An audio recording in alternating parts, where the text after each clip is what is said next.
I remember coming into the house on one cold winter's night. The snow and icy wind blew through the front door as I stepped into the house, kicking my boots clean. I noticed a strange odor in the place. It almost smelled like stink bugs with notes of copper and bleach.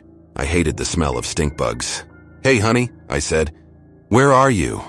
"I'm starving, and by the way, it smells weird in here." Traffic nearly stopped for a half hour on I-80. A goddamn tractor trailer flipped over in the middle of the blizzard and closed down all 3 lanes. We could only get around by driving in the breakdown lane until cops got there and started. My voice trailed away as I noticed the drops of blood on the floor leading from the front hallway into the kitchen. I stopped talking immediately, looking around for signs of an intruder. I saw nothing. No smashed windows, no busted doors, no rifled through drawers or cabinets. "Oh my God," I whispered, immediately going to the kitchen and grabbing the largest meat cleaver I could find from the knife block. Its edges gleamed, freshly sharpened and ready to slice into the hardest of flesh. I made sure not to step on the drops of blood. I didn't want to disturb a crime scene if indeed it was a crime scene. I stopped, thinking of calling 911, but some inner voice urged me on. "It will take 5 or 6 minutes for the police to arrive, possibly longer," it said, "and you need to check on your family now. Right now." Sprinting forwards, I followed the blood trail down the hall and straight to the first-floor bathroom. The door stood closed. I tried the handle and found it locked. "Hello?" I said, pounding on the door. "Who's in there? Open up!" "Isaac? Is that you?" a faint voice asked. I recognized the voice of my wife immediately. "Open the goddamn door!" I screamed.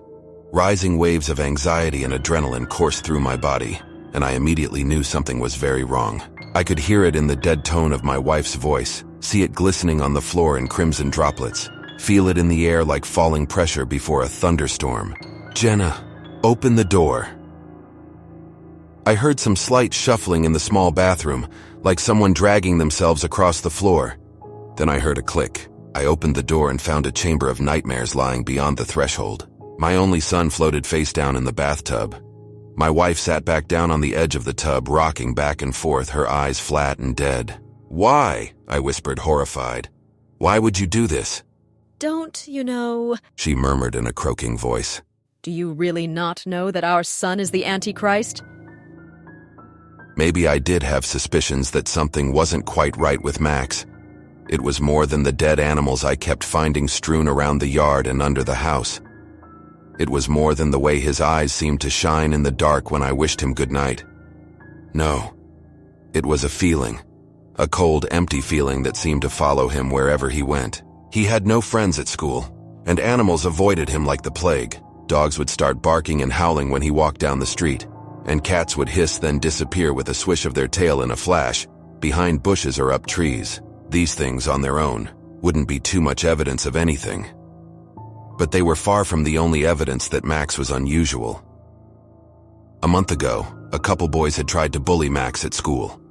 They ran out of the bathroom where it happened, crying and wetting their pants as blood streamed from their noses and ears. They wouldn't tell anyone what happened, and Max just kept smiling and staring at them with his large, dark eyes. The school called an ambulance, and the doctors were baffled. They had to sit in the emergency room for 3 hours before the blood stopped pouring out of their bodies. They were white as sheets by the time it finally clotted, and the doctors had no idea of the cause. The 2 boys went missing a few days later. The case ended up drawing media attention. The FBI came in, but they found absolutely nothing. It seemed like the boys just disappeared out their windows, and then their trail immediately went cold. Tracking dogs couldn't find any hint of a trail. It was as if they had teleported from their bedrooms. Moreover, no neighbors had seen a thing. A couple months later, a few hikers found the boys' fingers growing out of a tree on the Appalachian Trail, over 50 miles away. The FBI swooped in and used DNA testing to determine that these fingers belonged to the missing boys from Max's school. No one ever explained how the rotting fingers had become quite literally fused into the tree, however. No one ever tried to bully Max again after that. In fact, the other kids gave him as much distance as possible. I tried to watch Max when he didn't know I was looking. He was only an 8-year-old boy, but he could put on masks like a psychopath and charm nearly anyone he met. As soon as they turned away, though, he would scowl and narrow his eyes, as if he wanted to stab them in the back. But this was my son, after all. I loved him, and I think he loved me in his own strange way. Even my wife said she loved him, and she claims that's why she had to kill him. A strange kind of love, I admit, but I don't think she's lying. I think she did love him, and she feared what would happen when his ascension had finished and he sat on a throne of bones, crushing out the lives of millions of people with an iron heart. She feared the consequences for him, she said. Only for him, and she loved him, and so she had to kill him and stop it now before it grew into a grinding juggernaut that devoured his soul and sent him to hell. "Are you my true father?" Max had asked me that morning as I sat at the kitchen table. I put down my coffee cup slowly, with shaking hands, then turned to look at my son. "Yes, of course," I said with a trembling voice. "Why would you ask such a crazy question?" He stared at me for a long moment, his eyes so dark they looked black. They blazed with an inner light. His pale white skin looked as smooth as a statue's, and dark hair fell over his chiseled features. If it weren't for his aloofness and cruelty, he would have been a very beautiful boy. Instead, he radiated a coldness like the moon, an aura that gave light but no heat, a kind of reptilian psychopath detachment that extended to everything he did. He would laugh when he saw fatal car accidents on the highway, or heard the news report about wars and murders. "I don't think you are my true father," Max said, still staring at me, reading me like a book. I felt myself begin to sweat. "Max, that's ridiculous," I said. "Your mother and I have been married." "Then where does my power come from?" he asked. "Why do I possess what you never will? I know I'm related to Mother." He spat out the word as if it were a filthy thing, Mother. "But you, I know not. I know not where my divinity comes from. You seem weak and foolish to me. At least Mother has the courage to admit that she hates me. You grovel and pretend, and then when my back is turned, you sneer at me and my ascension. I know you do. You are a last man like so many others. Your kind is ineradicable as fleas, hopping all over the world without meaning or the will to power. You don't understand someone like me. You could never understand someone like me, not in a million years. I don't understand what all this business about ascension is," I said. "I think you're living in a fantasy world." "If it were a fantasy world," he said, "then the fruit would not be revealed, but it will be. Soon everyone will see, including you. I'll be with my true father and become the absolute king of this world. Small men like you will grovel like worms. They'll be crushed under my feet as I rise to heights previously undreamed of as part of my becoming. My greatness will shine like a second sun. People will remember my name with awe and terror for 1,000 years." He spoke like a much older boy. I gawked at him with an open mouth. He had a faraway look in his eyes, a fanatical gleam that sharpened his cold features. I remembered when Max was just a little boy. Did I know it back then, when I watched him playing with his toys? Did I know what he was? I think I would have run screaming from the room if I had. Max turned and left the room, grabbing his backpack as the school bus pulled up in front of the house. I watched him go. He walked with the confidence and straight back of a soldier, and yet I thought I saw an aura of swirling black shadows around him. I blinked, and like mist under the hot summer sun, I saw it dissolve into the air. I looked away, sweating and shaking. With trembling hands, I tried to pick up the coffee cup. It immediately fell to the floor in my nervous fingers and shattered.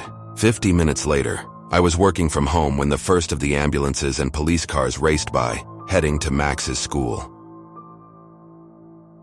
My neighbor, a teacher at the school who the kids called Mr. Hallen, told me the story from his viewpoint later that day. I don't know how much I believed. At the time, maybe none of it. Now, all of it. The day started normally enough, Mr. Hallen said, pushing his oversized glasses up on his long, nerdy face. The kids started streaming in for homeroom, then the bell rang. I started preparing my lecture notes for first period. That was when the screaming started from down the hallway. It sounded like a girl being murdered, just an endless pain shrieking that went on and on and on. Abruptly, it cut off, and everything went deathly silent. The students all looked at each other, nervous. A hissing voice came over the intercom, a reptilian voice that made my skin crawl. It started talking, and I immediately knew it wasn't human. And yet, it sounded just like Max. I mean, he's been in my class for years. Isn't that weird? It was like someone had taken his voice and ran it through a synthesizer to deepen it and slow it down. I heard weird hissing breaths as he spoke. "Hello, friends," the voice whispered, yet the words boomed through every classroom and hallway. "We have a very special day planned for you. The activities are already prepared and the festivities will now begin. Don't try to escape now. That breaks the rules. The first of the sheep have already been slaughtered. Good luck."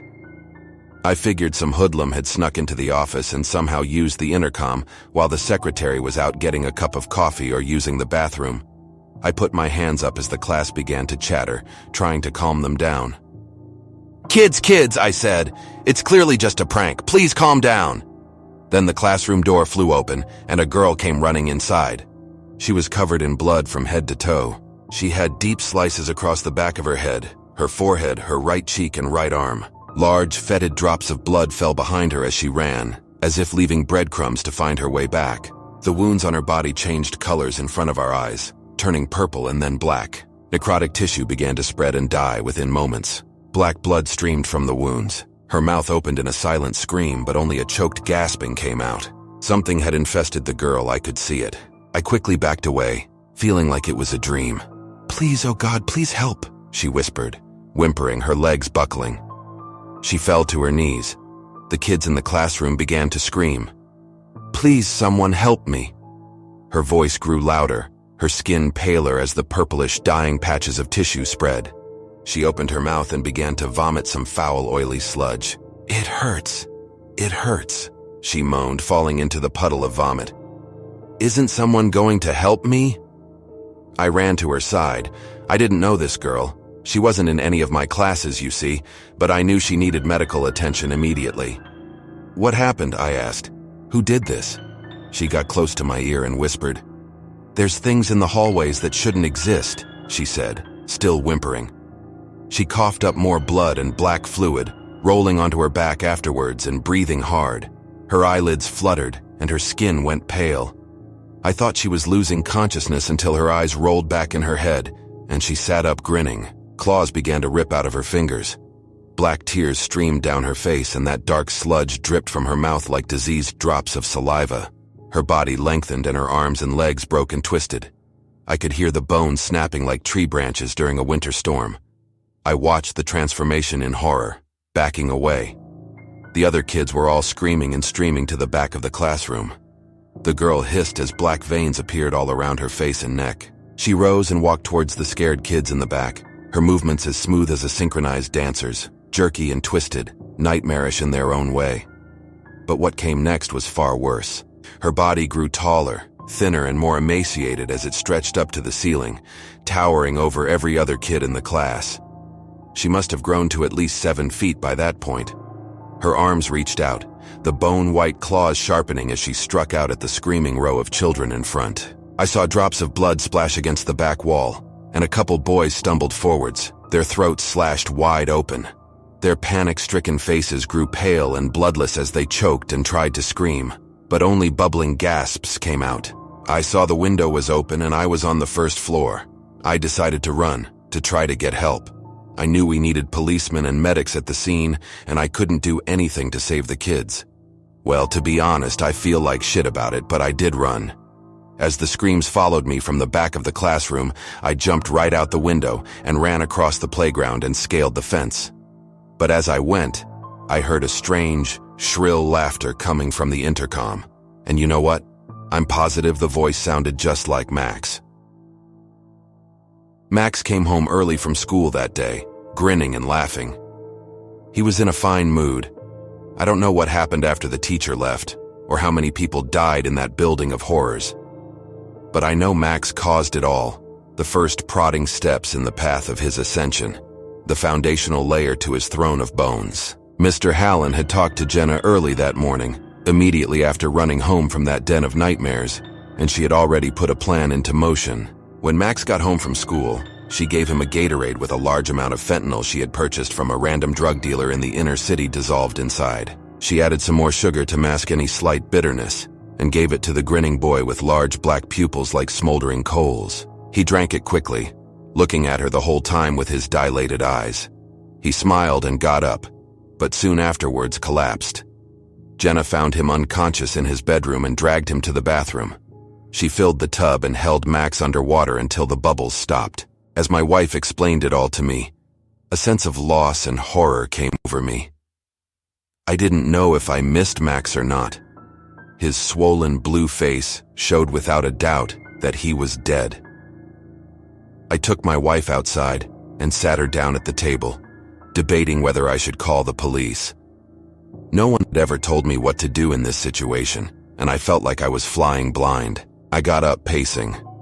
I went to the oven and started brewing some instant coffee. Soft footsteps rustled behind me. I turned around to see Max, seemingly alive and well, but also changed in some fundamentally disturbing way. His eyes had now turned fully black. He hovered inches above the ground behind my wife, smiling at me, his teeth seeming much sharper and longer than before. A feeling of electricity sizzled in the air. I could see some sort of expansive black aura rippling around his pale skin, dark and cold as empty space. Goosebumps rose on my body, just from being near that sickly aura. The water pot began to boil behind me. Behind Max, I saw the strange, mutated children from the school creep out of the front hallway. 4 or 5 of them skittered about with emaciated, twisted legs bending in ways no human leg should bend. Their heads nearly scraped the low kitchen ceiling. Their pale, broken arms reached down to their knees, jointed in myriad areas. I could hear the soft cracking of bones now as they slowly moved forwards, a light snapping sound like small twigs broken underfoot. Their blank white eyes constantly dribbled ebony tears that stained their bleached, bloodless skin. "Mother, mother!" Max said condescendingly, sounding like a disappointed parent. "You should have known that you cannot kill me except by decapitation or by burning my body. Do you think my true father would let a worthless louse like yourself kill me before my ascension to the throne? Are you that foolish and blind?" Jenna began to cry, refusing to look at her son. "But I respect your courage in action. For that I will give you a quick death." He looked straight at me. "Which is something you will not receive, my fake father. You are a weak, worthless coward, and you deserve to die slowly, screaming yourself hoarse and pleading for release. For so do the screams of the weak sound as a beautiful symphony to the ears of my true father and myself. The deaths of the weak will pave the road to a new world." He motioned to the mutated children behind them. Their bodies had become so twisted and contorted that I couldn't tell whether they had been boys or girls. They looked only like monsters now, like walking corpses. In a blur, one of them ran forward and grabbed my wife's head. A scream bubbled in my throat as I watched, but it was over before I even knew what was happening. The thing used its crooked, clawed fingers to twist her head, snapping her neck in a second. Jenna's face was now looking straight behind her, the skin on her neck spiraling around in sickly folds. On her broken flesh, I saw burst blood vessels and rapidly spreading purple bruises. She gave a death gasp, releasing an endless choking breath, her eyelids fluttering and fingers twitching. Then she was still. Max gave a slow, deep laugh, a grating sound that seemed to rise up from the depths of his withered soul. His black eyes flashed with amusement and pleasure. Max grinned, his vampiric teeth shining and white, reflecting the cold winter sunlight streaming in from the window. The water pot began to whistle as increasing torrents of steam poured out of it. Without hesitation, I spun and grabbed it, flicking open the spout by pressing the button on the handle. Then I flung it at Max, the boiling hot water flying out in a spiraling stream as the metal water pot circled through the air. It all seemed to happen as if in slow motion. I saw Max's look of triumph and amusement morph into a scowl of hatred and anger, but the motion had been so quick and accurate that he couldn't have moved in time. The heavy metal pot smacked him in the face, spilling scalding hot water all over his face and neck. He screamed and fell back, knocking over the mutated bodies of the children he had turned into his mindless followers. I sprinted towards the door without looking back, heading outside. The constant stream of police and ambulance sirens heading to the school had stopped. Now dozens of black SUVs streamed into town. Men in dark suits with mirrored sunglasses stepped out. I looked back to the house and saw a few of the new arrivals running in with automatic rifles. Others headed to neighbors' houses, breaking down doors and entering without knocking. I heard rifles firing and hoarse, gurgling screams. The mutated children ran out of my house, their bodies riddled with bullets. They slowly lost energy as black blood streamed out of multiple giant exit wounds eaten into their bodies. They eventually fell down on the streets and died with a last rasping breath. But they never found Max. They quarantined the town and went from house to house and building to building, searching for the source of all this death and evil. But he had somehow escaped. They killed all the mutated fanatics they could find, but the bodies of many children from the school seemed unaccounted for. I knew where they had gone. They had followed Max, fanatical soldiers for his new army, fearless of death and committed to their leader and his new world order.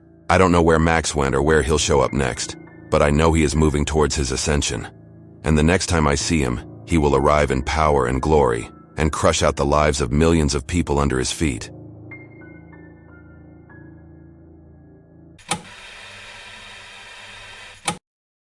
If you enjoyed this video, please consider liking and subscribing to the channel. Thank you for watching, and I'll see you in the next one.